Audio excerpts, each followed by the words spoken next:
Magsiawit kayo sa Panginoon ng isang bagong awitin. Magsiawit kayo sa Panginoon, buong sandaigdigan.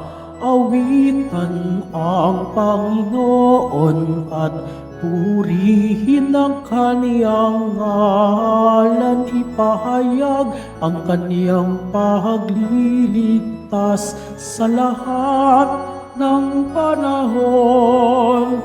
Magsiawit kayo sa Panginoon ng isang bagong awitin. Magsiawit kayo sa Panginoon, buong sandaigdigan. Sa ngalan ng Ama at ng Anak at ng Espiritu Santo, Amen. sumainyo ang Panginoon. At sumaiyo rin. Mga kapatid, aminin po natin ang ating mga kasalanan upang marapat tayong gumanap sa banal na pagdiriwang. Inaamin ko Sa makapangyarihang Diyos at sa inyo mga kapatid, na lubha akong nagkasala sa isip, sa salita, sa gawa at sa aking pagkukulang. Kaya isinasamo ko sa mahal na Birheng Maria, sa lahat ng mga anghel at mga banal, at sa inyo mga kapatid, na ako'y panalangin sa Panginoong ating Diyos. kaawaan tayo ng makapangyarihan Diyos, patawarin tayo sa ating mga kasalanan, at patnubayan tayo sa buhay na walang hanggan. Amen. Panginoon, kaawaan mo kami. Panginoon, kaawaan mo kami. Kristo, kaawaan mo kami. Kristo, kaawaan mo kami. Panginoon, kaawaan mo kami. Panginoon, kaawaan mo kami. Manalangin tayo.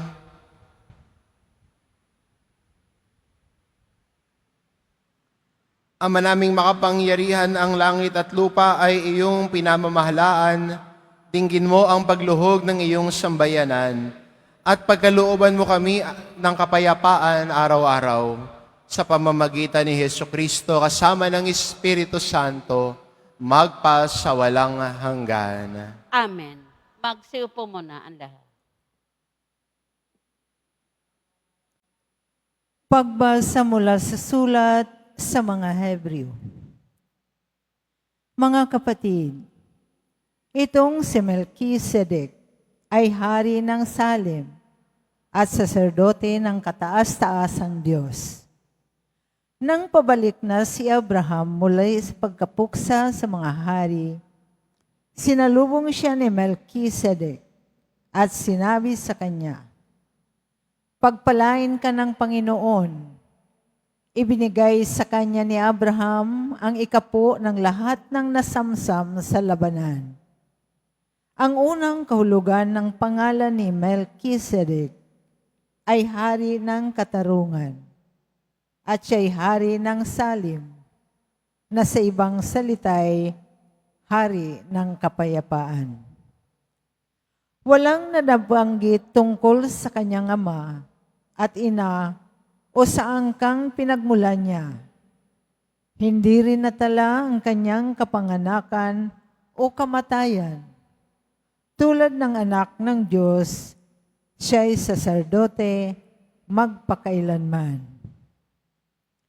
Ito'y lalo pang naging maliwanag nang magkaroon ng ibang saserdoteng katulad ni Melkisedek.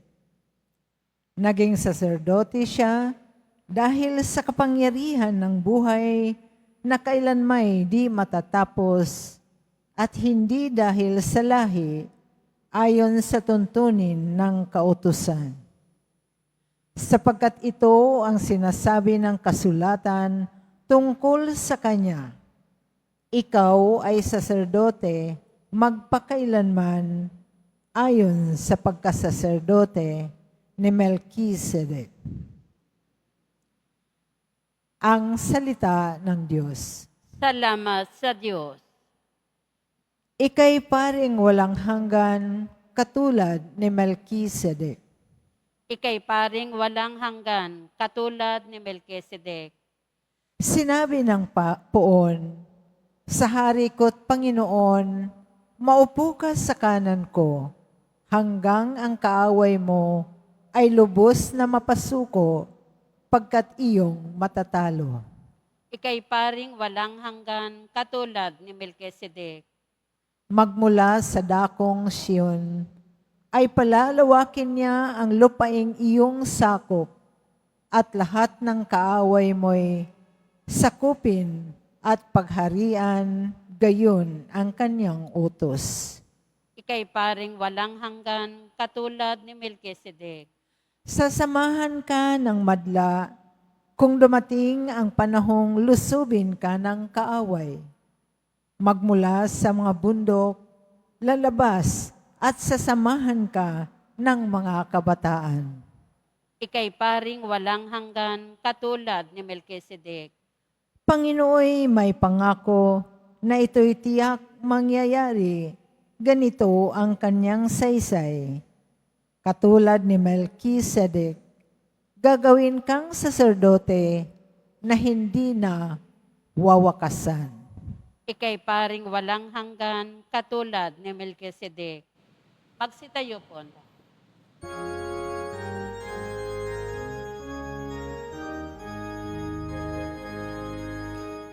Hallelujah, Hallelujah,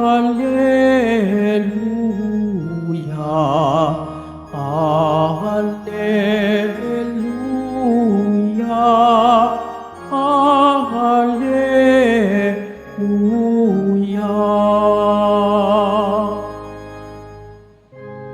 Ipinangaral ni Jesus ang paghahari ng Diyos.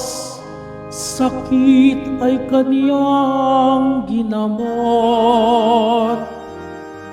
Hallelujah, Hallelujah, Hallelujah, Hallelujah.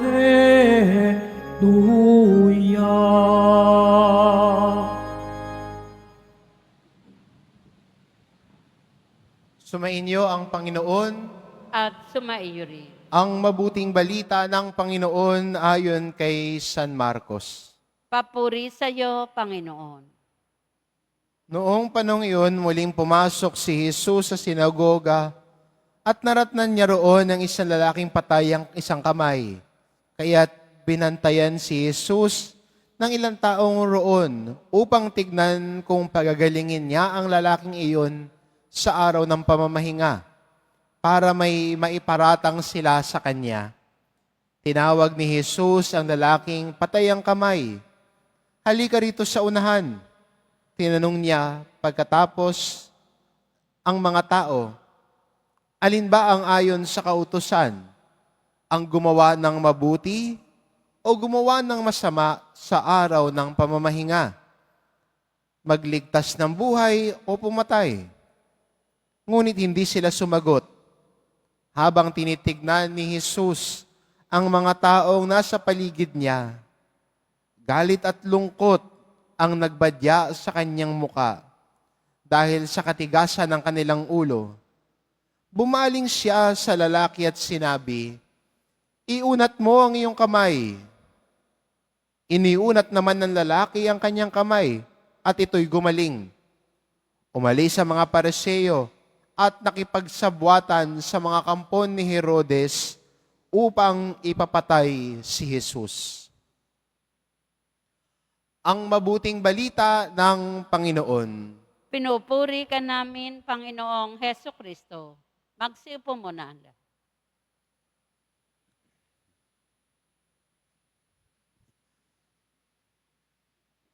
Maganda mapansin sa ating ebanghelyo ang reaksyon ni Jesus. Galit at lungkot. At ito yung hinambing sa atin ng ebanghelyo ni San Marcos. Galit at lungkot dahil hindi sila naniwala hindi sila nanampalataya. Imbis na sana'y makita nila ang kabutihan ng Diyos na namumulat sa kanilang mata, nag-aabang sila ng mali sa kapwa. Nag-aabang sila ng maipaparatang kay Jesus. Kumbaga sa isang tao na ang laman ng puso ay pagdududa, puot, lahat ng gawin ng kapwa niya kahit mabuti, iisipan niya na masama.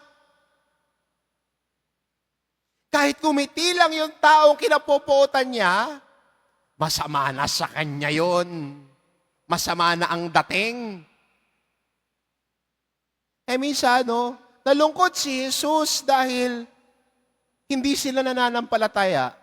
Hindi sila naniniwala sa kabutihan ng Diyos na nakikita nila sa kanilang mata. Galit dahil sa katigasan din ng puso nila.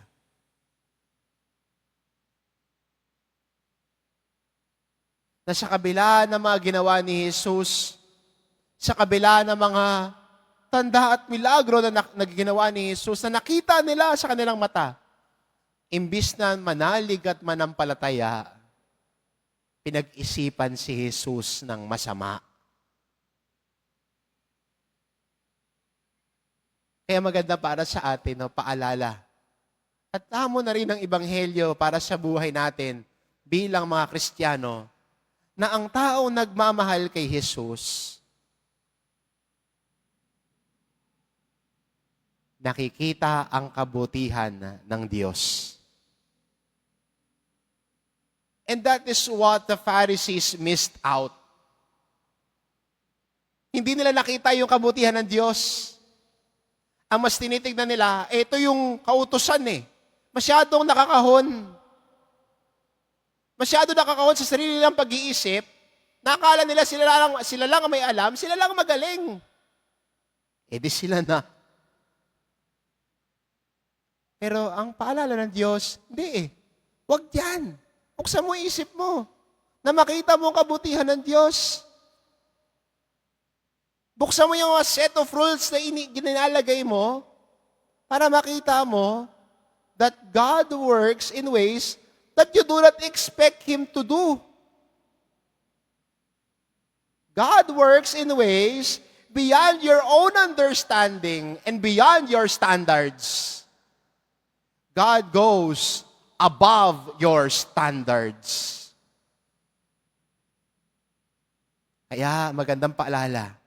Sana sa atin bilang mga Kristiyano, ang mata ay buksan nang makita ang kabutihan ng Diyos. Ang puso ay buksan para ang salita ng Diyos ay ating yakapin para mas makita natin ang paggalaw ng Diyos sa buhay natin. Yun yung hindi nakita ng mga Pariseo. Kaya si Jesus ay nalungkot. Imbis na makita ang pagpapagaling at kapangyarihan ng Diyos, pinagdudahan at pinag-isipan pa ng masama si Jesus. Magandang hamon sa atin ito. Sana bilang mga Kristiyano, bilang mga nananampalataya at nagmamahal kay Jesus, makita natin ang galaw ng Diyos sa buhay natin. Makita natin ang kabutihan ng Diyos sa buhay natin. Nang sa gayon, ang kabutihan din ng Diyos ang maibigay natin sa kapwa natin. Ang pagmamahal din ng Diyos ang maipasa natin sa kapwa natin. Let this be a challenge for us Christians na sa ating pagsunod at pagmamahal sa Diyos, ang mensahe ng Diyos, ang pagmamahal ni Jesus, ang sana ang makita sa buhay natin, nagbibigay paghilom sa kapwa, nagbibigay lakas ng loob sa kapwa, dahil yan ang ginawa ni Jesus. Amen. Magsitayo po ang lahat.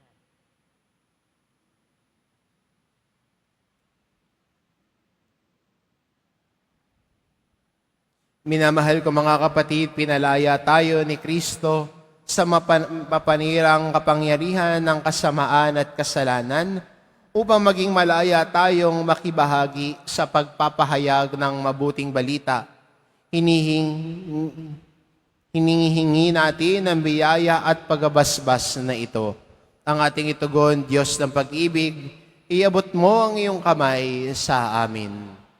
Diyos ng pag-ibig, iabot mo ang iyong kamay sa amin. Ang simbahan, naway makatagpo ng pamamaraan na mapalaya ang sinuman sa anumang hadlang upang ipahayag ang ebanghelyo sa mga tao sa ating panahon ngayon. Manalangin tayo. Diyos ng pag-ibig, iabot mo ang iyong kamay sa amin.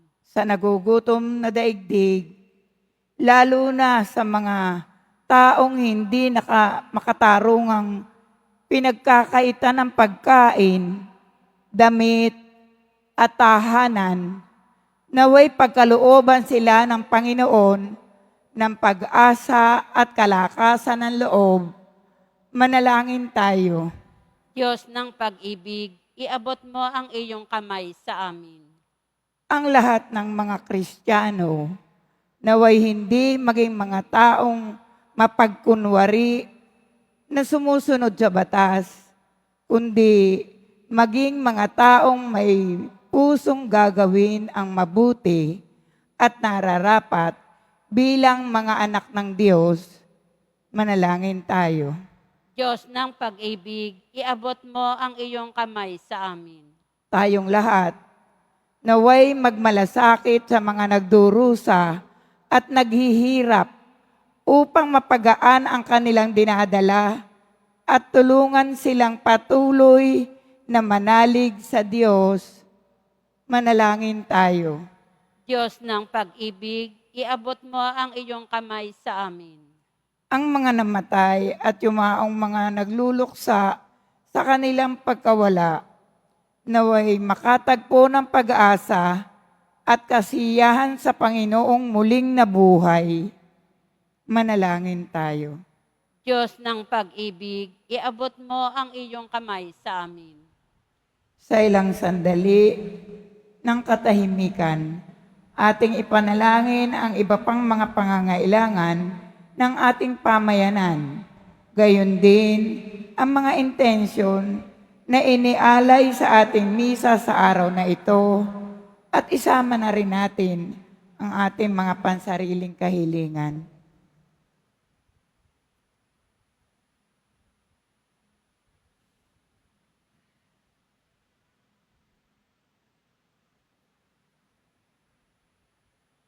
Manalangin tayo.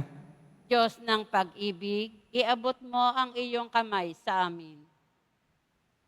Mapagmahal na Diyos, inaangkin namin na kami ay sa iyo at iyong anak. Sa pamamagitan ng Espiritu Santo, tulungan mo kaming mahalin ka. Sa pamamagitan ng aming pagkalinga at pagbibigay kasiyahan sa aming kapwa. Hinihiling namin ito sa pamamagitan ni Kristong aming Panginoon. Amen. Magsiupo muna.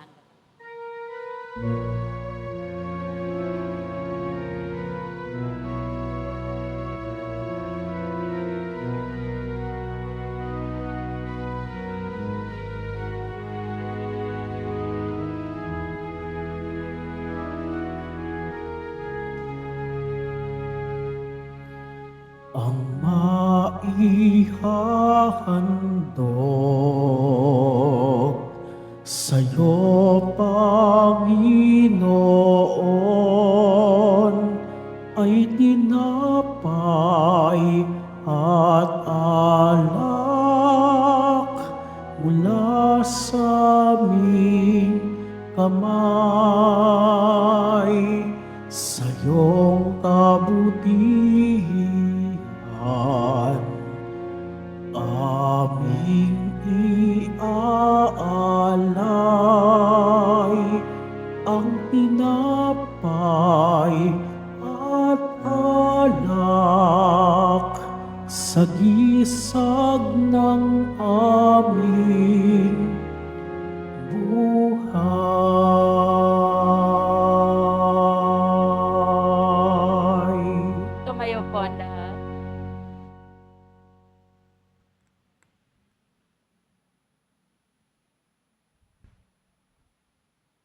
Manalangin kayo mga kapatid, upang ang paghahain natin ay kalugdan ng Diyos amang makapangyarihan.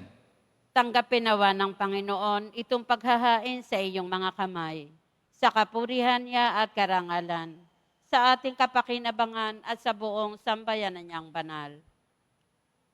Ama naming lumikha, ipagkaloob mong marapat na ganapin ang banal na paghahain sapagkat tuwing ipinagdiriwang ang alaala ng anak mong nag-aalay, ang pagliligtas niya sa tanan ay nangyayari upang aming pakinabangan sa pamamagitan niya kasama ng Espiritu Santo magpa sa walang hanggan. Amen. Sumainyo ang Panginoon. At sumaiyo rin. Itaas sa Diyos ang inyong puso at diwa. Itinaas na namin sa Panginoon. Pasalamatan natin ang Panginoong ating Diyos. Marapat na siya ay pasalamatan. Ama naming makapangyarihan, tunay ngang marapat na ikaw ay aming pasalamatan sa iyong paglingap at kagandahang loob. Ang tao'y nilikha mo't pinangangasiwa sa sansinukob. Sa hangad mong siya'y iwastong lubos, siya'y pinagdusa mo sa kanyang pagtalikod. Sa iyong pagiliw, iyong ipinahintulot na makabalik siya sa pamamagitan ni Kristo Jesus. Kaya kaisa ng mga anghel na nagsisiawit ng papuri sa iyo nang walang humpay sa kalangitan, kami nagbubunyi sa iyong kadakilaan. Santo, Santo, Santo, Panginoon Diyos na mga hukbo, napupuno ang langit at lupa ng kadakilaan mo, o sana sa kaitaasan. Pinagpala ang naparirito sa ngalan ng Panginoon, o sana sa kaitaasan. Magsiluhod po ang lahat. Ama naming banal, ikaw ang bukal ng tanang kabanalan, kaya't sa pamamagitan ng iyong Espiritu, gawin mong banal ang kaloob na ito, upang para sa amin maging katawan at dugo ng aming Panginoong Heso Kristo. Bago niya pinagtiis ang kusang loob na maging handog, hinawakan niya ang tinapay, pinasalamatan kanya. Pinagati-hati niya iyon, iniabot sa kanyang mga alagad at sinabi, "Tanggapin ninyong lahat ito at kanin. Ito ang aking katawan na ihahandog para sa inyo."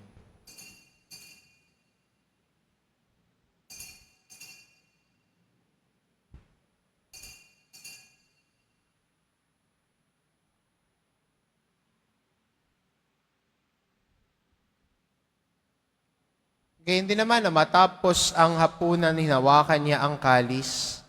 Muli kanyang pinasalamatan. Iniabot niya ang kalis sa kanyang mga alagad at sinabi, "Tanggapin ninyong lahat ito at inumin ito ang kalis ng aking dugo, ng bagot walang hanggang tipan. Ang aking dugo na ibubuhos para sa inyo at para sa lahat, sa ikapagpapatawad ng mga kasalanan. Gawin ninyo ito sa pag-alala sa akin."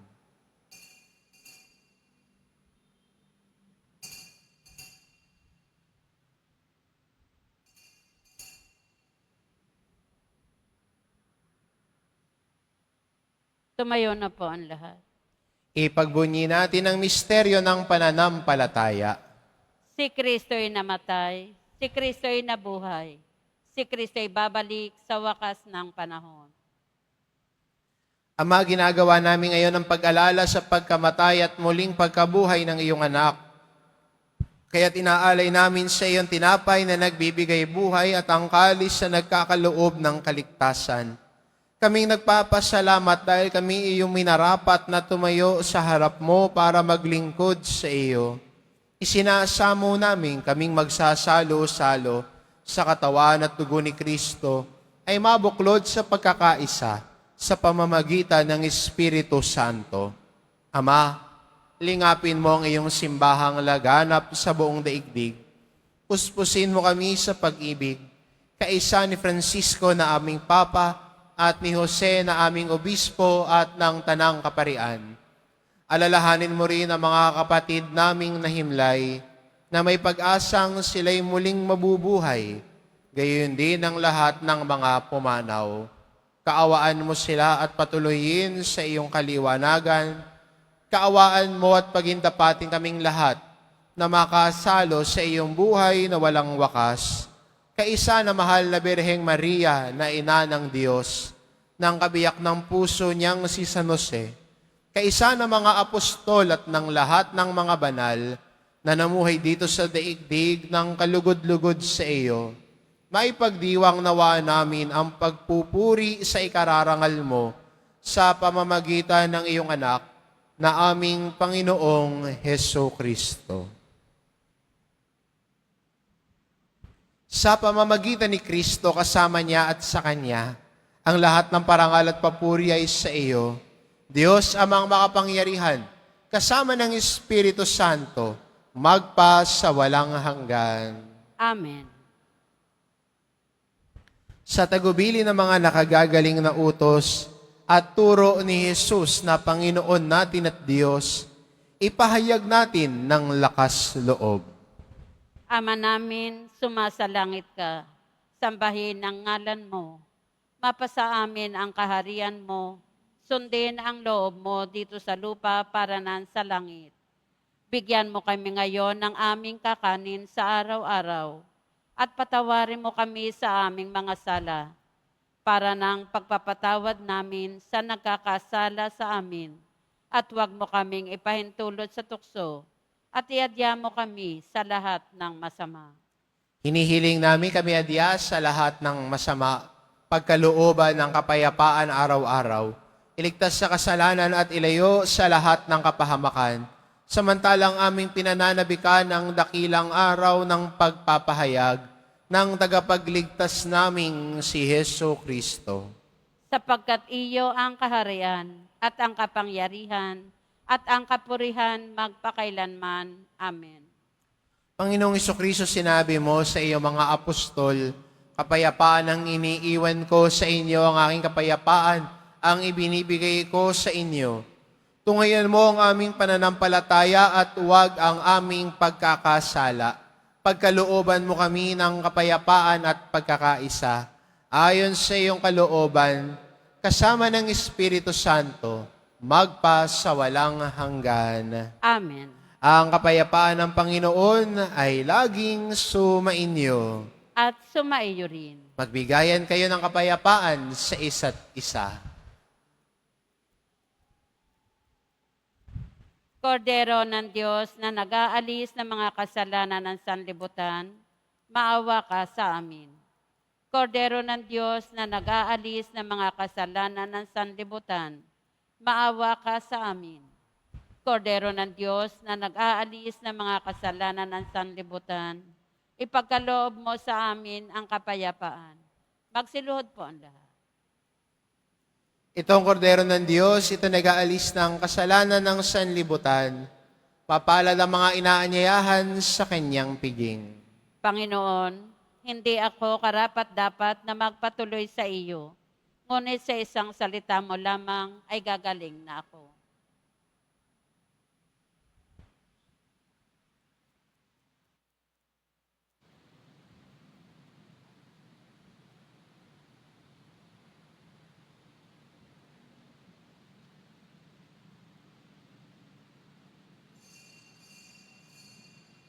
Para sa lahat ng tatanggap ng banal na komunyon, sasagot po tayo ng amen. Pagkasabi ng pari o ng lay minister ng katawan ni Kristo, at isubo agad sa bibig bago umalis sa harapan ng pari o lay minister. Sumunod po tayo.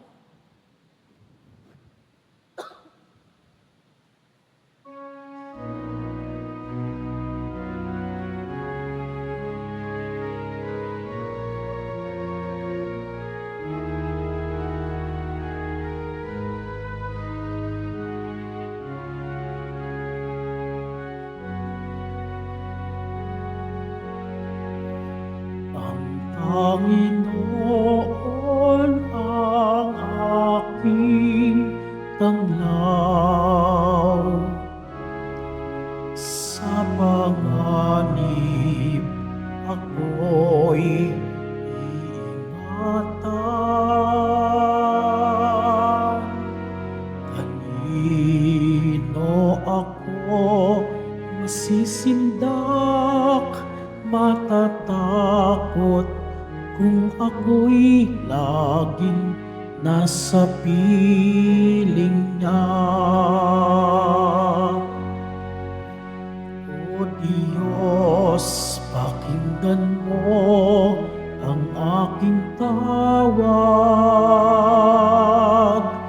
at sa aking maawat mahabag. Buhay ko may tangkaan, buhay ko may pagbantaan, sa'yo pa rin magtitiwala kailanman. Ang Panginoon ang aking tanglaw. Sa panganib ako'y iingatan. Kanino ako masisindak, matatakot kung ako'y laging nasa piling niya. Panginoon ang aking tanglaw. Sa panganib ako'y iingatan. Kanino ako masisindak, matatakot kung ako'y laging nasa piling niya.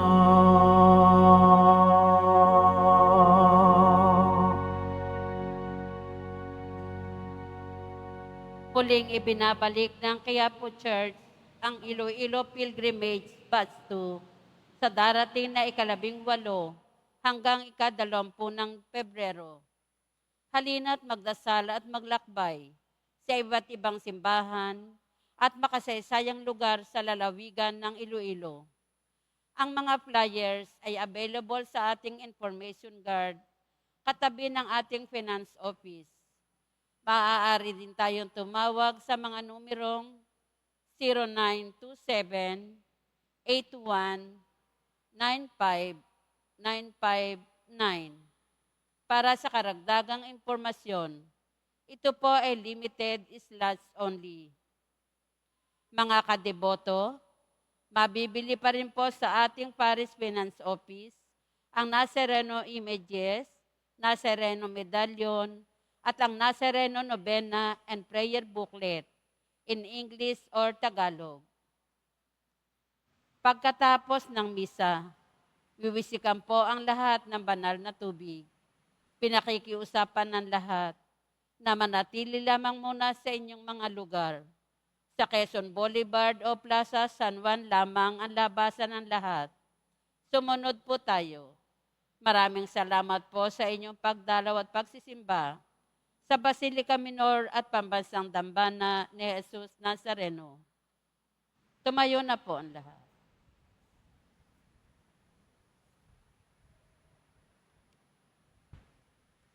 Manalangin tayo.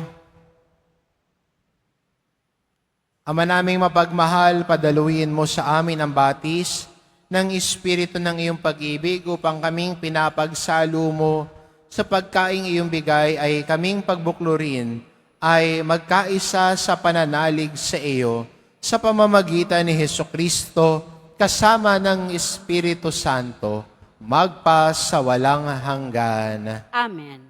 Sumainyo ang Panginoon. At sumaiyo rin. Mahal na pong Isus Nazareno, inihayag mo sa pamamagitan ng krus ang walang maliw na pag-ibig ng Diyos sa sangkatauhan.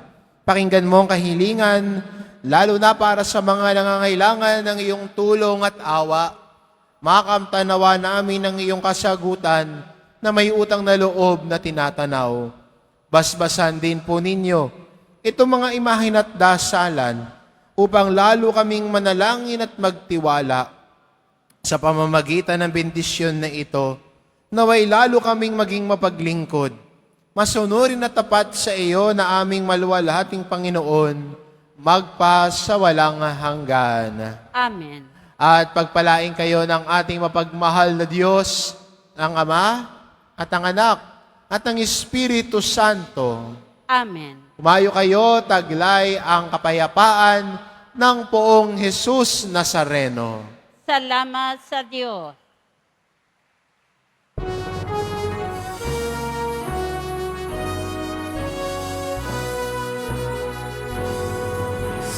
Padre Jesus Nazareno, sinasamba ka namin. Pinipintuho ka namin, aral mo ang aming buhay at kaligtasan. Sa Padre Jesus Nazareno, iligtas mo kami sa kasalanan. Ang krus mong pinamatayan ay sagisag ng aming kaligtasan. Nuestro Padre Jesus Nazareno, dinarangal ka namin. Nuestro Padre Jesus Nazareno, luwalhati ka namin. Nuestro Padre Jesus Nazareno, dinarangal ka namin. Nuestro Padre Jesus Nazareno, niluluwalhati ka namin.